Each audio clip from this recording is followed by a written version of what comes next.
Hi, guys. Welcome back to Duality with bobdub.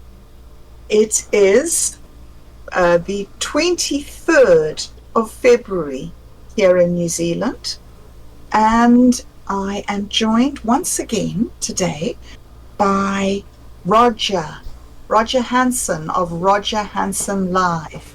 Hey, Roger, how are you today? I'm doing alright, thanks for asking. Awesome, awesome. Well, we have a very interesting episode lined up today. So far, we have taken a look at the relationship between masculinity and femininity, and we have said how that is a cooperative dance between these two forces, this force of rationality and the force of love or nurturance, and how we both have both of those essences within us, that we try to use both of them to achieve a good and ideal life. And then last week, episode 4, we took a deep dive into the duality of man, and we looked at man's tendencies to be separate and to find unity. And today, Roger and I have decided to look deeply at the Zoroastrian religion and their concept of good and evil, because it's quite different, I think, from the Western understanding. And it really adds a dimension to the concept of duality and maybe even illuminates it in a way that our traditions don't. So, Roger, thank you again for joining us on this and for being the expert. You yourself know quite a bit about Zoroastrianism, don't you? Well, I have a basic idea of it.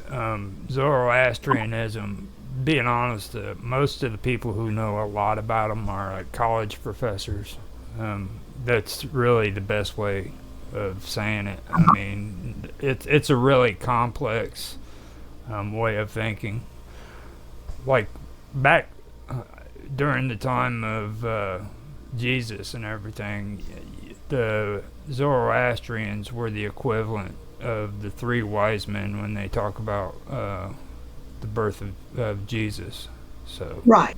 and these were also referred to as the Magi, Yes. the origins of magic, all of that. So, um, their beliefs were very complex, and they were considered very wise because of the way they thought and well, their train of thought basically, and how their religion blended into all that. So just Yes. just to let everybody know, this isn't light work. I mean, if you're really interested in Zoroastrianism, it's a deep dive period. I mean, you're going to be researching it and finding out new things. Yes. It sounds to me like it's a very, very idealistic. No, that's not the right way to say. There is a very big component of idealism in Zoroastrianism. The basic concept is that ultimate truth is this idealized reality. Is that right? I the best or the better word for me to use would be there's a Zoroastrians, they allow you to see the world through certain abstract concepts. So it's Uh-huh. more of an abstract or different abstract concepts, like through poetry, through freaking art, things of that nature. You know what I mean? That's more along the lines of how I'd put it. It's very interesting how all of it blends together. You know. Yeah, yeah. So today we're just doing a very brief overview just to give a sort of a general idea, but the details are much, much more complex and we can't cover it all just in one show. Right. Right.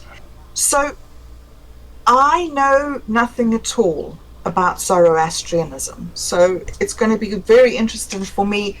Who was it who set this up? Is there an original like prophet or something that you have in the Zoroastrianism Well, way of thinking? if it, I, I'm not Zoroastrian, so I'm not offended by saying this, but it might offend some people who do believe in it. But I can go ahead and say it because I've done the research. Okay, Yeah. but Z- Zarathustra was the person who originally came out with a lot of the concepts that created Zoroastrianism. But Zoroastrianism actually goes back to an origin which connects Zoroastrianism with Hinduism.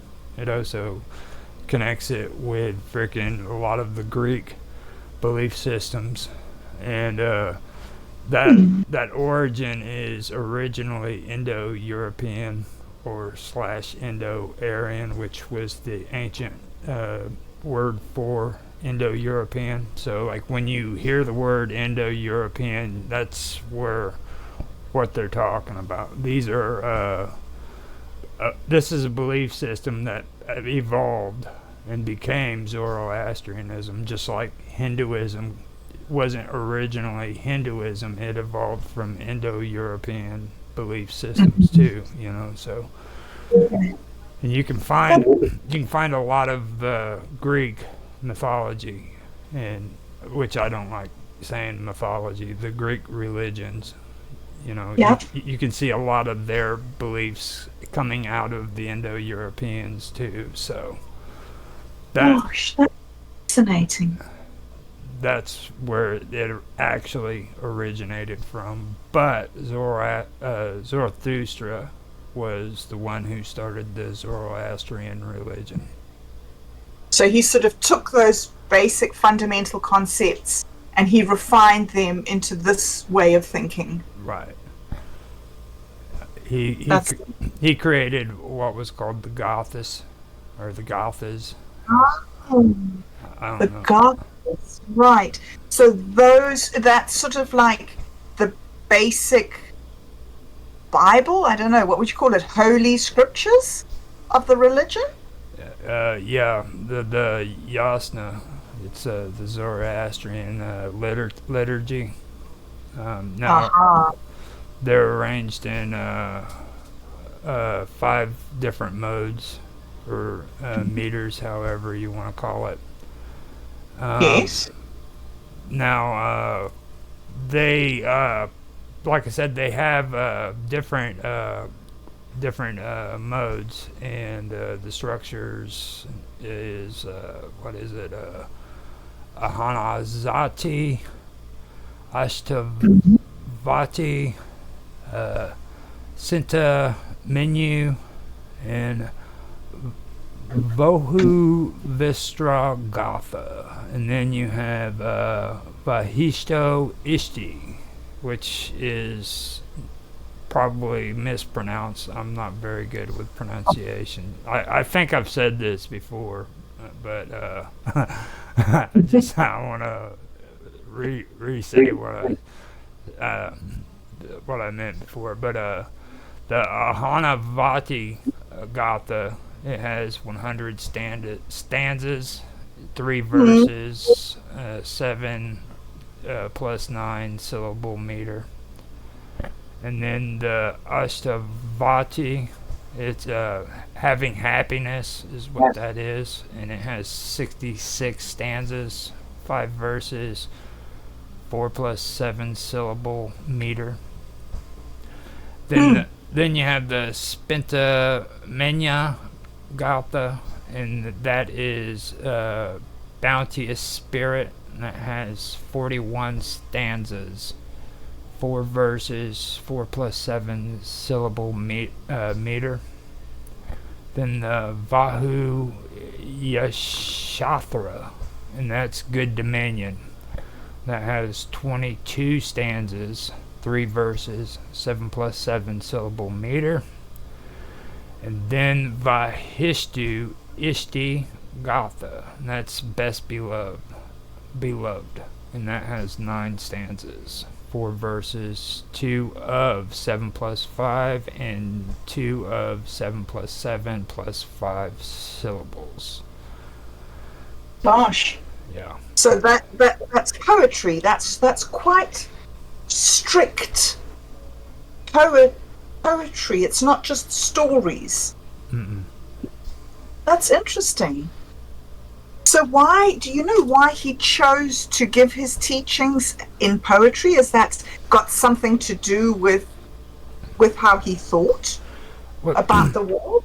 this goes back to what we were talking about in the earlier episodes when I mentioned Zoroastrian at first. Okay, the strange thing about Zoroastrianism and why I'm so fascinated about it is because, like, when you read like the basic writings of Zoroastrianism, you can and you know what you're looking for. You can find the female aspects written into the literature, okay?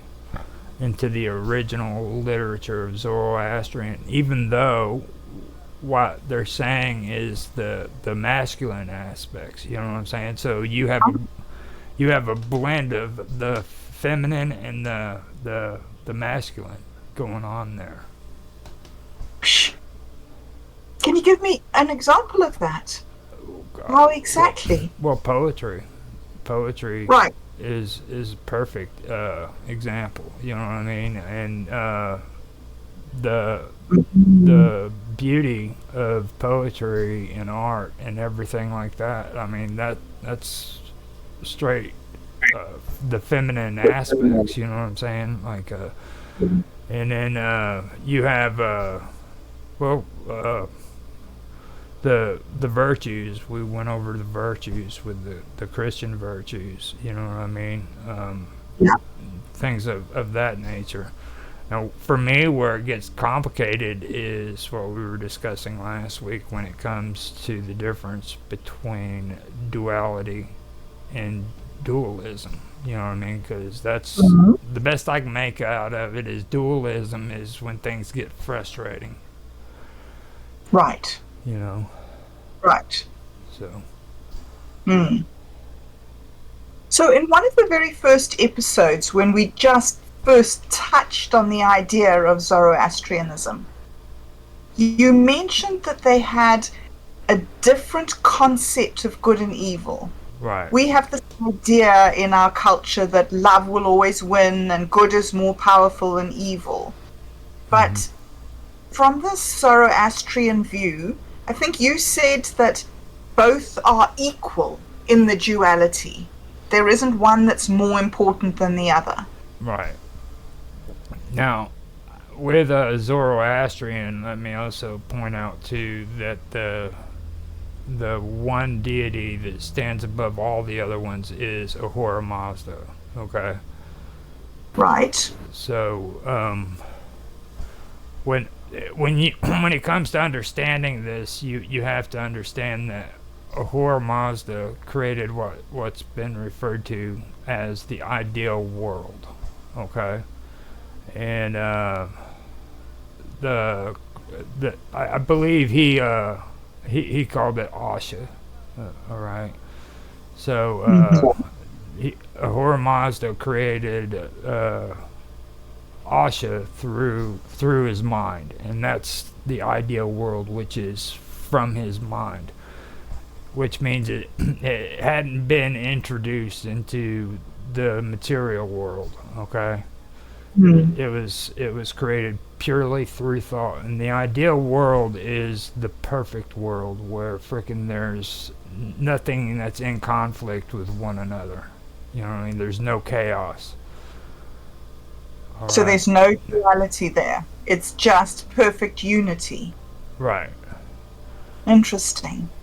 And you and Otto were talking about that on your episode, which I don't want to be like a scene stealer or nothing, but I'm going to do it because I'm a rebel like that. So, but Do it. but you guys were talking about wanting to go directly to the source, You know what I mean? And he was explaining to you from his perspective what you were doing. Okay. Now, in Zoroastrian, in your comment section, I mentioned it that what they call that is the good mind. Okay. Right. And Okay. and the good mind is the goodness. That's where you focus on the good. Where Otto was telling you that if you focus on the good, then you're going to be more likely to be influenced in that direction. You know what I'm Mm-hmm. saying? Now, Yes. that's a Hindu belief, but it links to the Zoroastrianism, and both of those go back to an original belief system that's Indo-European. Mm. You see what I Mm. mean? Yes. So that is the equivalent of good, and it can go the other direction too with evil. There's evil people on the planet who wanted to do evil things, Mm-hmm. and the reason why they wanted to do evil things was because they were focusing on the evil aspects. Interesting. Gosh, how interesting. So, was Ahura Mazda, was he like the equivalent of Zeus, the king of the gods? He would be the guy that took Zeus for walks. He would be the one that put Zeus on a leash and walked him around the block. I see, I see. Now, Oh, okay. Zeus would be the equivalent of the spirits that are in the material world that influence Asha. Now, Right. see, the ideal world is in Zarathustra's mind, and he introduced it into the material world. And what happened is the moment it was introduced into the material world, then the then the ideal world became corrupt. It became tainted because of the spirits that were in the material world. Some supported Asha and some opposed Asha. Mm-hmm. Mm-hmm. Okay. Mm-hmm. Yes. So that's where Yes. you get the conflict and you get reality, what's real. So Zarathustra, in his mind, created the Asha. Right. Is that right? So, who was Ahura Mazda? Was Ahura Mazda outside of Asha? Or was he created when Zarathustra created Asha? Now, he is the creator deity, and he's supposed to be god of the sky. Okay. He's god of the sky in the ancient Iranian religion of Zoroastrianism. That's where it comes from, is Iranian, and Mm-hmm. a lot of lot of lot of people don't understand like the idea or the name Iran is actually originally Aryan. Okay. Wow. And it was changed over time to Iran, but Indo-European, Indo-Aryan. That's where the term Aryan came from, and I think we had the conversation the other week about Nietzsche. He really did get into Zoroastrianism, and him, like the term Aryan, got he got vilified because of World War II. And last week, I know I kept saying World War One, and I always end up doing that, but I wanted to clear it up too this week that I meant World War II. You know what I mean? Yes. But Yes. but but they both got vilified. So when most people hear those terms, they think bad thoughts about them. And the truth of the matter is these words go back a lot farther. You know what I mean? It's not. Mm. So, but anyhow, that's where it comes from. Is from Iran. Now, he, he's the first one and most frequent one to invoke spirit in the yasna.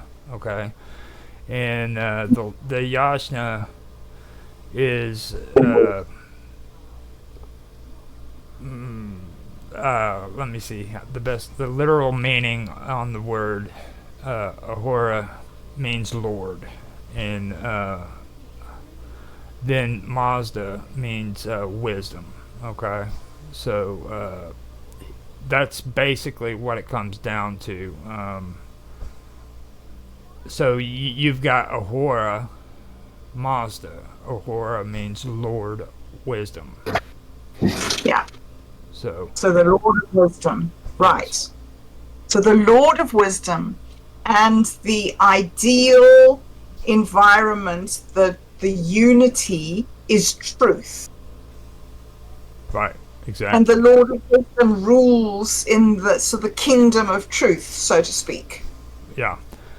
And that's the whole purpose behind the concept of Asha. Okay, because Asha by itself automatically, I mean, that's what it says. It means Asha means truth. Right. Yes. Okay. So is this why you were talking about the Gathas? Is it Gathas? Mm-hmm. The poems. Yes. Is this why this religion is explained in poetry? Because it's these abstract concepts. Yes. And then they go even farther. I'm not too familiar with their belief system on this, but like they have they're the ones who started the eternal spark. If you've ever heard of that before. Yes. Yes. That came from Zoroastrianism. As a matter of fact, they have temples where they have fires that supposedly have burned for like 2,000 years, where priests feed them fuel to keep them going. So, wow, an undying fire. yes, I don't know for sure if they actually kept the fire going, because accidents can happen, you know. But wouldn't that be cool, hey, to have a 2,000-year-old fire? Yeah. So it makes you think, doesn't it? It like just to have. It must be amazing to go there and stand in the presence of a 2,000-year-old fire. Yeah. It must open your mind up to all sorts of possibilities of thought, you know, of understanding. Mm-hmm. And now, the word Asha, like I said, means truth. Okay. Now, the notion of truth is the totality of division of ideal existence, in the relationship of all things in perfect harmony, so that nothing occurs at the expense of something else. All right. Mm-hmm. And that is also connected to the idea world. All right. Yeah. So Yeah. Nothing occurs at the expense of something else. So you don't freaking in the ideal world, you don't kill somebody, because that's going to take away their life, and it'll also freaking affect their family. It'll also, you know what I mean, things like that. So in this ideal world, nothing occurs at the expense of something else or someone else. Yes. Yes. So the idea that something harms something else, is that what we would consider sin? like something that's damaging. Is That that their badness, their evil? yeah, that's the evil. That is that. Well, we said good, and then we said evil. So Yes. when you think of good, you think of the good mind, and you think of Mm-hmm. the ideal, world. Okay, or yeah, Yeah. The but perfect state of right, and in the material world, that ideal world is tainted by spirits that don't or that oppose Asha.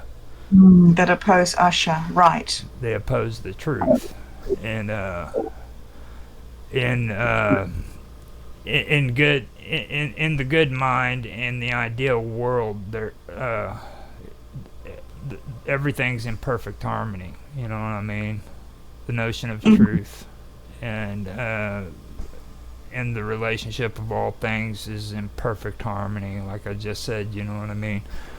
Whereas when it comes to the bad and the evil things, that's when the ideal world meets the material realm, and all of a sudden, these spirits that oppose Asha are in conflict with it. You know what I mean? So, um, Yeah. when it comes to that, I don't know if you would call it sin as much as just things that happen that oppose the ideal world. You know what I mean? Mm. So I, Mm. Mm. I don't know how their thoughts were on that when it comes to Mm. sin. To be honest with you, that Interesting. is a very tricky thing to say. You know what I mean? So Yeah. Yeah. I don't even know for sure if the Zoroastrians believed in sin. Yeah. I know they believed in good and evil, but I don't know if the Yeah. truth. So I don't even know if we in our culture even know what sin means. yeah. It's taken to mean so many things, but like what really is it? There's good stuff and there's not good stuff. I think it's very interesting how he defines goodness and as being ideal and Mm-hmm. existing in your mind as an abstract. It's almost as if in the material world you just find little glimpses of it. You aren't really able to encounter real truth here in the material world because it's all contaminated by these, you say, the forces that work against truth. Mm-hmm. And think about that on a serious level, like on your everyday life to life experiences. Okay, like I mean, this is real stuff. This is stuff you can actually relate to when it comes to your way of thinking and your mind. You know, like with me, I have this ideal world in my head, Mm, but when I start to put it into practice, all of a sudden things frustrate that and things come into conflict with what my idea world is. You know what I mean?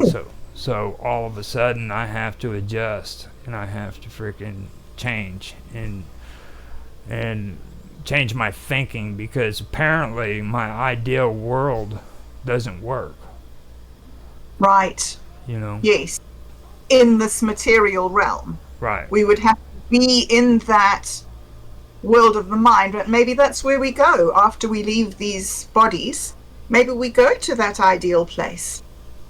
Maybe it Maybe. could be a good. It could be a good, good. It sounds pretty good actually. So there are three things, I think. There are three, well, I don't know what you would call them, things. There's the divine essence of truth, the good mind, and the spirit of righteousness.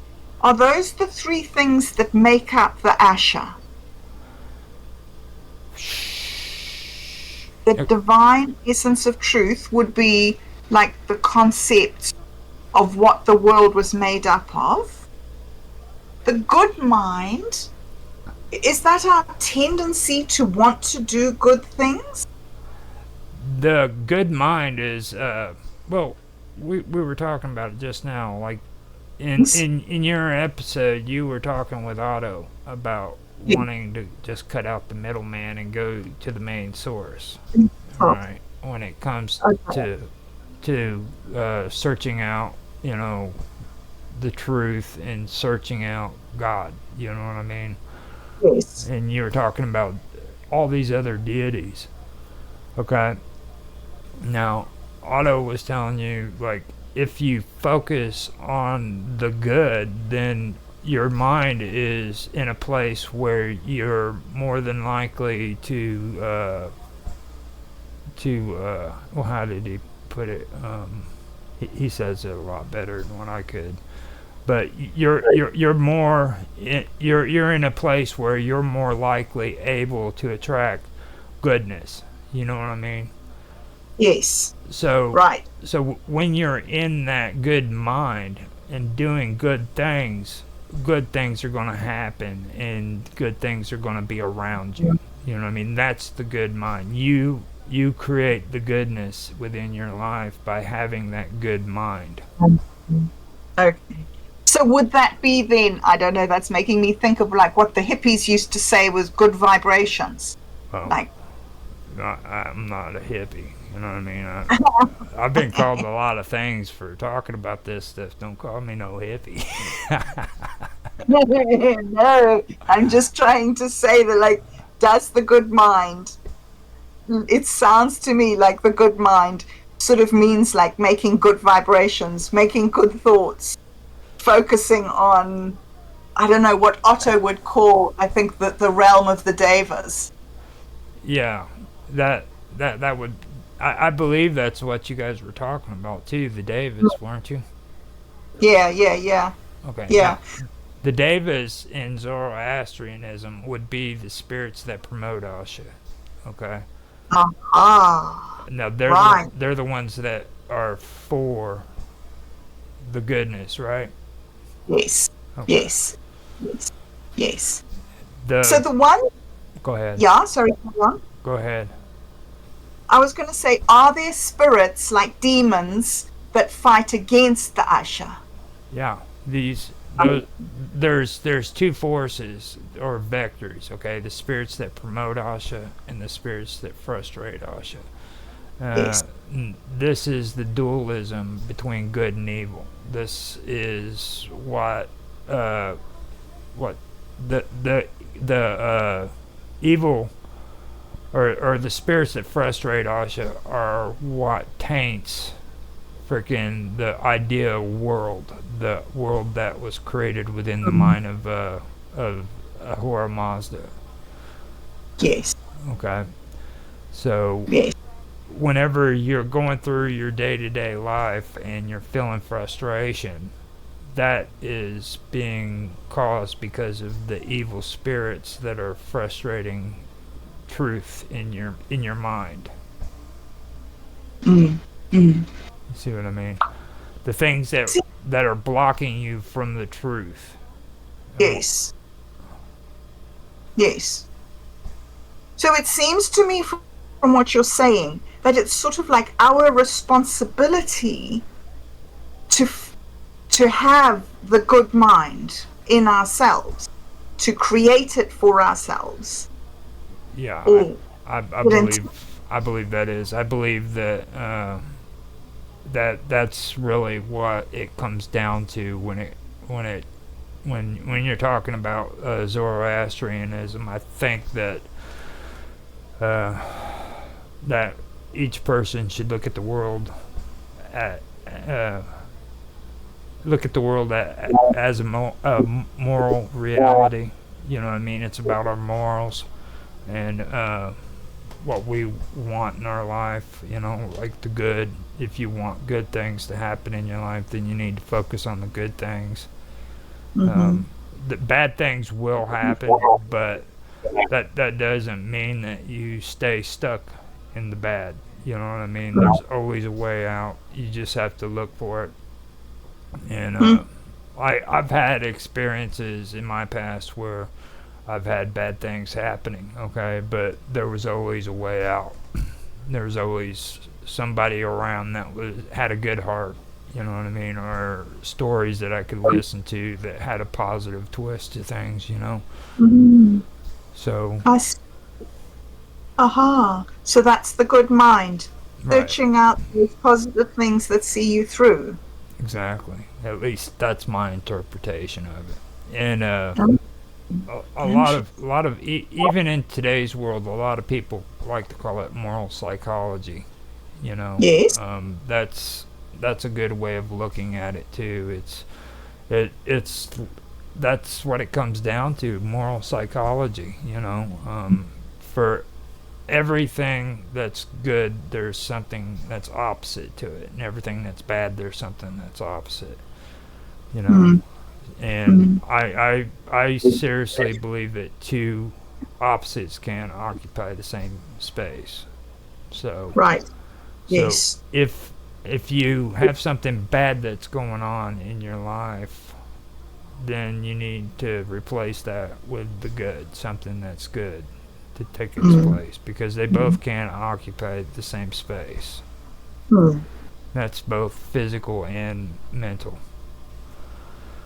So, for people listening to this who have encountered negative stuff and stuff that's dragging them down and hardships and trauma and dramas and those things that tend to make life so miserable, what would Zoroastrianism advise a person like that to do practically in order to find this good mind?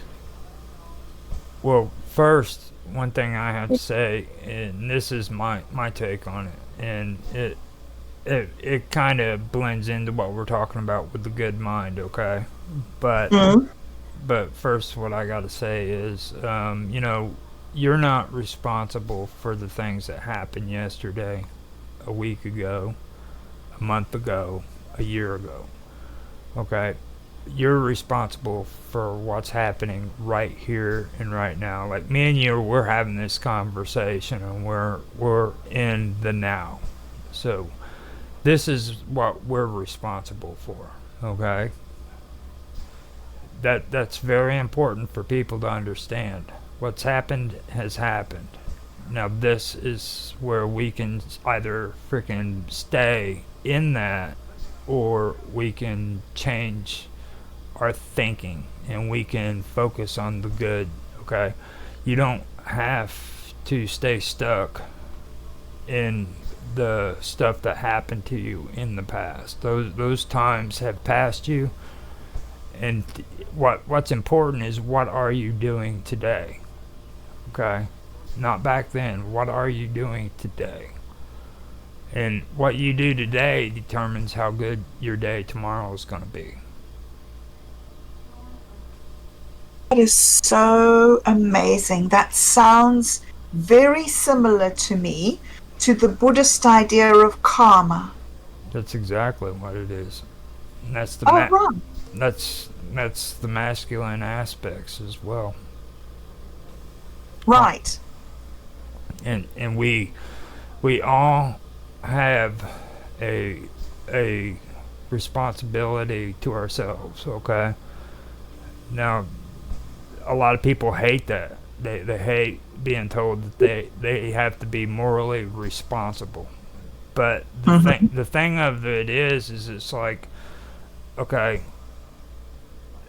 everybody loves to talk about, oh, I love this person and I love that person and I love this person, but nobody ever freaking wants to talk about how they love themselves. Now, if you can't love yourself, then you can't love anybody else. Okay? So first you have to learn how to love yourself before you can properly learn how to love other people or other things. If you don't take care of yourself first and show yourself love, then you're not going to be able to freaking show love to another human being. So So it's really about taking responsibility for yourself and treating yourself with kindness and compassion And love. It's and an love. it's an inside job. Wow. And that, I've been saying it's an inside job since we started doing all this streaming stuff. I mean, and everybody just kind of like blows it off like, yo, whatever, whatever, you know. And it always pops up whenever we're talking about love too, like, because like what really gets me is like everybody thinks like these outside forces are what creates love. You know what I mean? Like this woman, she came up to me and she just had the beautifulest eyes. I fell in love. Yeah, you know, I mean, like her beautiful eyes are what influenced me to where I freaking fell in love. No, you felt love genuinely within yourself. Okay. Mm-hmm. Now that Mm-hmm. doesn't necessarily mean she reciprocates. Like it doesn't necessarily mean she loves you too. You know what I mean? Like, it could be a one-way street, but you still felt love. Yeah. You Yeah. know, you know what I mean? And then there's people that'll even go farther. Well, since she didn't love me, it wasn't really love. Yeah, it was really love. It's just you're the only one that felt it. Yes. You know, Yes. It just wasn't a relationship. right? It wasn't a two-way street. Yeah.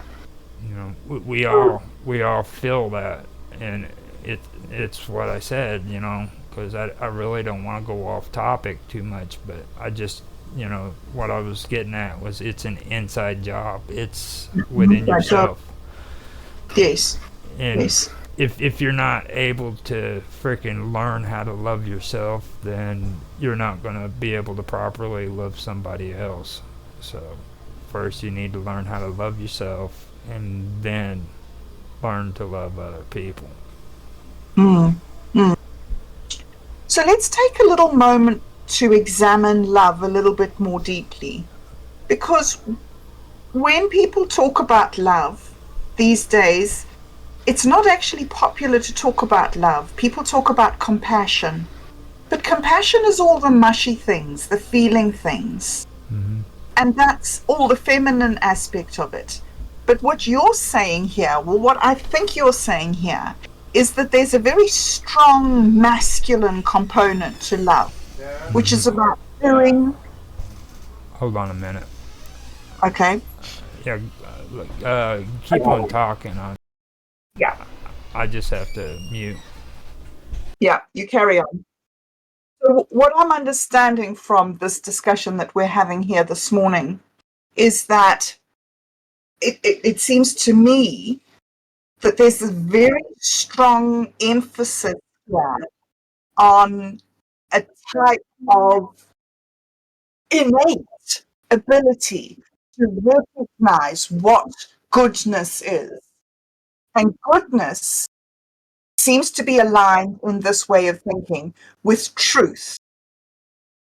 And that seems to be aligned with morality, responsibility, and doing things that don't harm other people, which I think is very interesting. Not you, viewers, you stay here.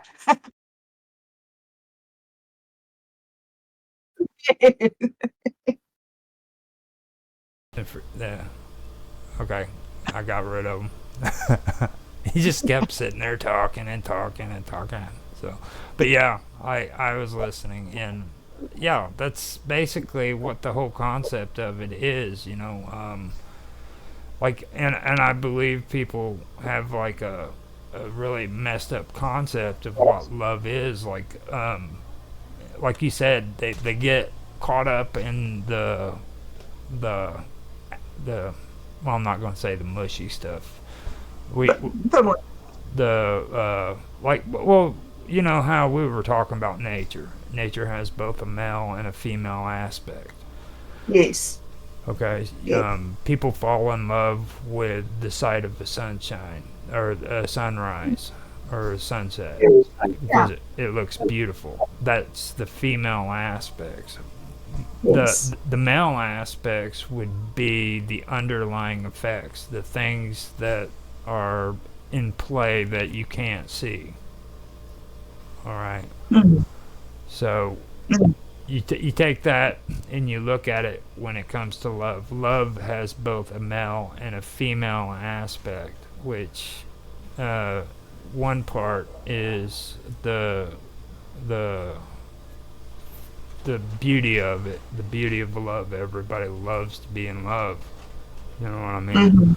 The thought of being in love.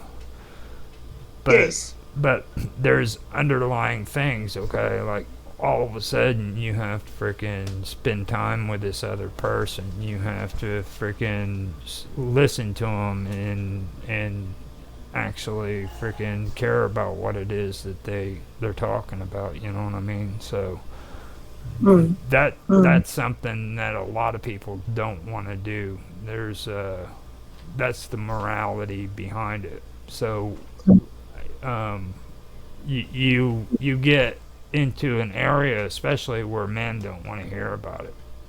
Like we've actually had these conversations, and it's amazed me some of the comments that I've gotten from it. You know, because I'm a male saying these things, having these conversations with you. You know what I mean? It's Mhm. okay for you to say it, but I'm saying it, and all of a sudden I become freaking a person who's homosexual and freaking supports transgender, freaking blah blah Wow. blah. Yeah, Really? yeah, Gosh. you know, Gosh. and that has absolutely nothing to do with the conversation that me and you are having whatsoever. You Mm-hmm. know, Mm-hmm. Yeah, and absolutely. um, that that is what I think is the real big problem is people don't really want to hear it because it hits soft spots within their own being. Like it's okay for them to say that they love their kids, but then treat them like crap. You know what I Mm. mean? So you can say you love somebody and then just treat them like crap, and it's okay because you love them. Mm. You said the L word, yeah. So it's interesting because I have a different experience being a woman. I Hmm. find that if I speak to women about personal responsibility and doing the right thing and say things like compassion isn't enough, then they come down like a ton of bricks on me and Yeah. say how I'm unloving and I'm oh yeah, all sorts of horrid things that they say. Yeah. And so it's interesting that there's this. I mean, we're having this conversation, a man and a woman, talking about masculinity and femininity, and also having experienced opposite sides of the spectrum in our quest to try and discuss this with other people out there in the world. And see Fascinating. that that is the little bit that I could understand when it comes to like the duality and the dualism. You know, I got a kick out of Do Better last week because he thinks like duality and dualism is like freaking winning the lottery and stuff, I kept quiet about it, but I'm like, no, that's not it. You know what I mean? I've heard a lot of people use the stuff that he was talking about in relating to things like synchronicity and and what he was discussing was like it was luck, you know what I mean, stuff like that. Oh, interesting. Coincidence and synchronicities, those are the things that what he was talking about. But like with duality and dualism, it's like when it comes to the frustrations that are going on in your life, in your day-to-day life, you know what I mean, there's a dualism going on there. Something is frustrating you that's going against what you believe, Yes. you know what I mean. Yeah. So that's the closest I could come to it, you know. I know that when it comes to Zoroastrianism and what we were talking about with these spirits, okay? Like, there's Asha. There's the spirits that oppose Asha, and then the spirits that support it. And Asha is supposed to be truth, okay? So Yes. so when these spirits that support Asha are closest to you, then you're going to not have any frustrations. But like when these spirits that oppose Asha are closest to you, you're going to feel frustration. You know what I mean?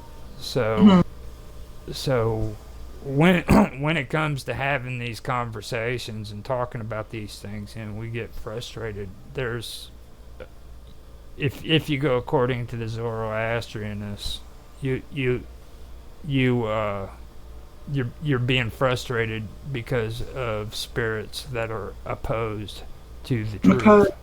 to the truth. They And don't want. Go ahead.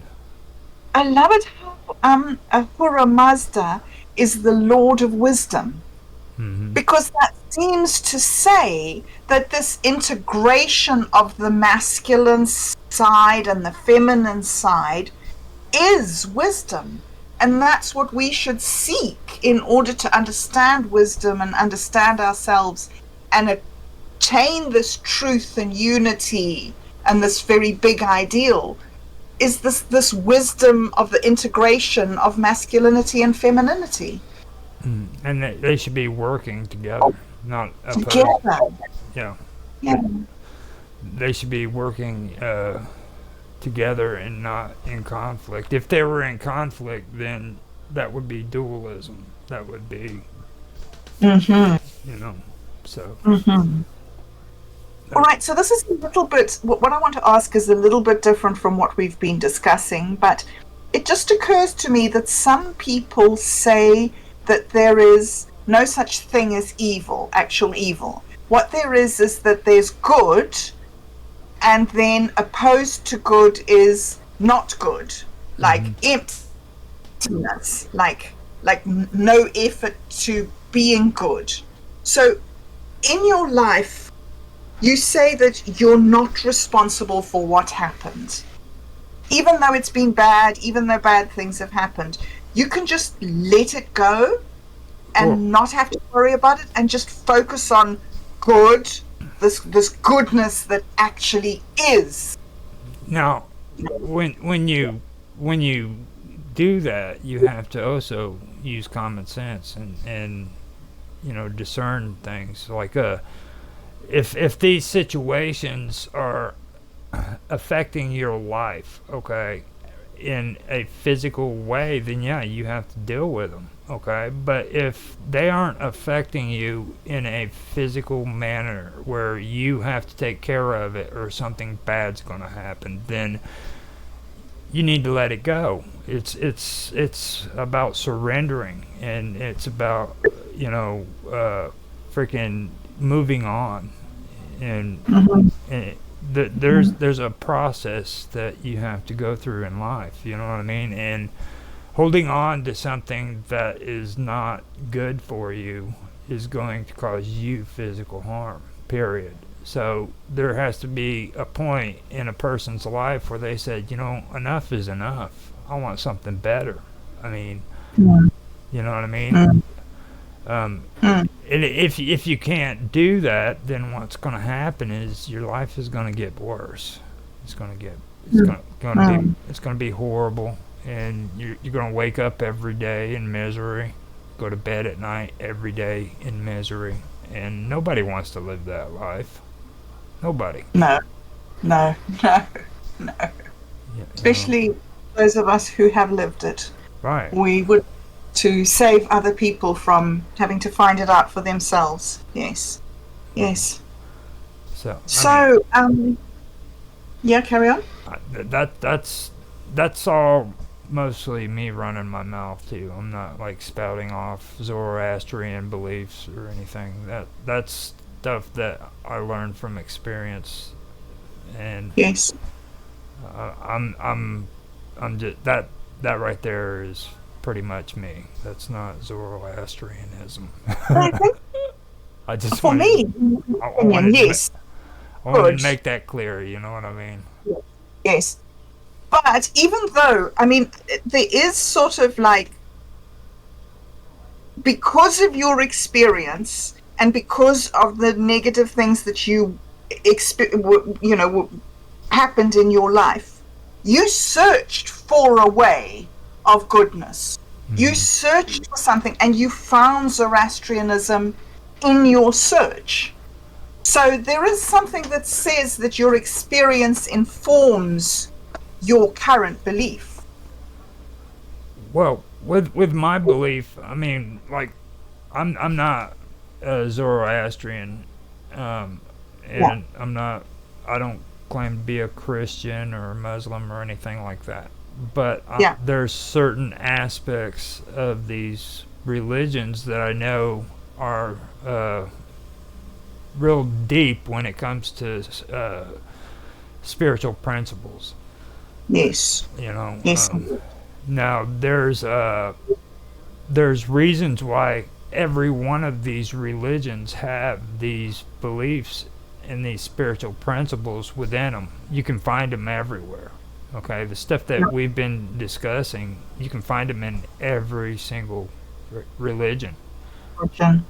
Yes. And when you were talking to Otto the other day and saying you want to go to the source, that's kind of what I learned. I learned that you don't have to fuss over this stuff that's in Christianity and this stuff that's in Christianity. You can go straight to God. Yeah. There's a direct channel between you and God. And Yes. the same goes for anybody who's Buddhist. The same goes for anybody who's freaking Muslim. Same Mm-hmm. goes for anybody who's Hindu. Anybody Mm-hmm. who's Zoroastrian, and it's a part of the good mind, and what we were talking about with that, you know what I mean, and the virtues when it comes to Christianity, what we did on that video. Okay, those things right there, I can guarantee you that if you do those things, just try them, something good is going to happen in your life. I know, and it's not because of my teachings, it's because I had to do that in order to sober up. Yes. Okay, Yes. so Yes. I know it works. You know, Yeah. Yeah. Yeah.